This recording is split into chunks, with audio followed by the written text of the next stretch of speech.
Hello, everyone. Welcome to my DEI plan presentation.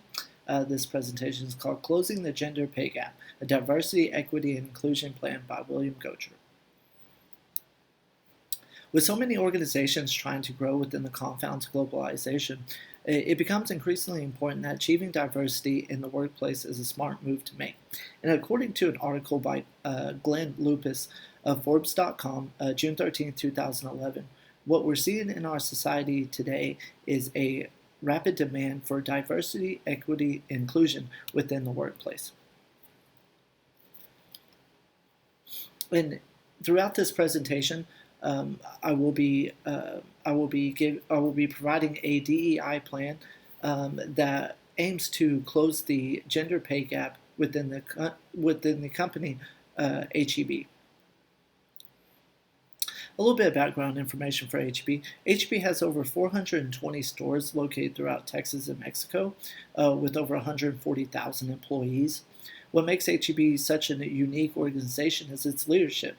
HEB is a privately owned company ran by President and CEO Charles Budd. And according to an article by Forbes.com from November 23, 2001, HEB's annual revenue sales is over $32 billion.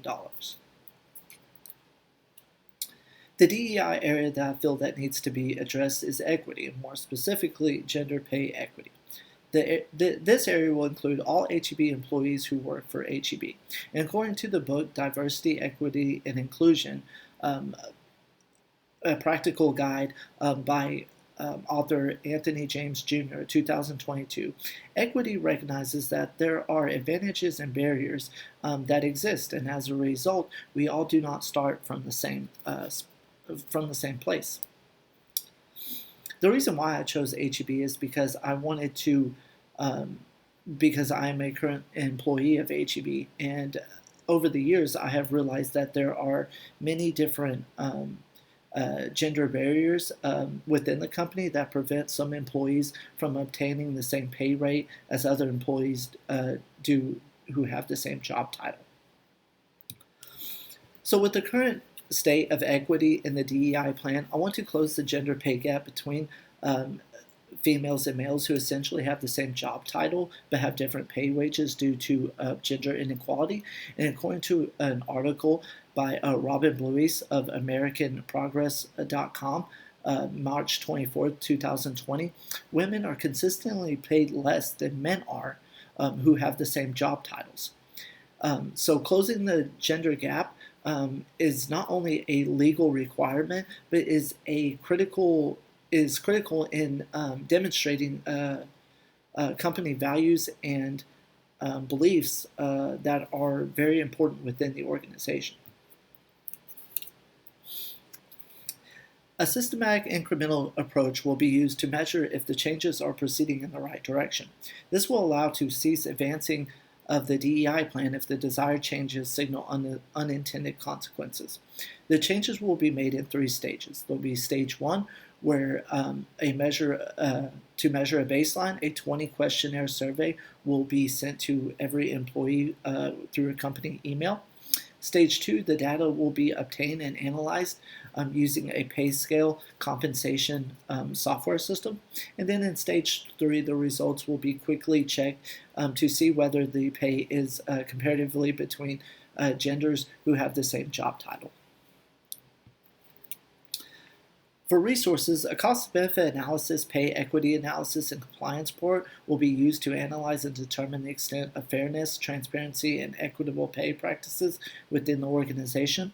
Since the organization already has sufficient resources to run these software programs, the cost to analyze and interpret the results will be minimal to the organization. And according to an article by Paul Vander Lafen of AIHR.com, accessed May 11, 2022, conducting a pay scale analysis helps an organization be competitive within their respected industry and also ensures legal compliance.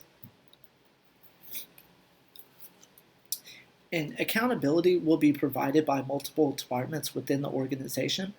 The director and assistant director of human resources department will take the lead roles on this plan, followed by the director of cultural Diversity and Human Affairs, as well as the Director of Compliance and the Director of Legal Equality and Inclusion. The time horizon for this DEI plan will be 1 year. The process will be broken down in a two-part cycle. The first 6-month cycle will be from May to June, and the second 6-month cycle will be from July to December.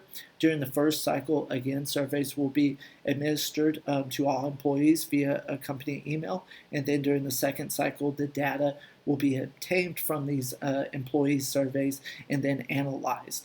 And this will allow for ample time to generate reports for pay equity and compliance.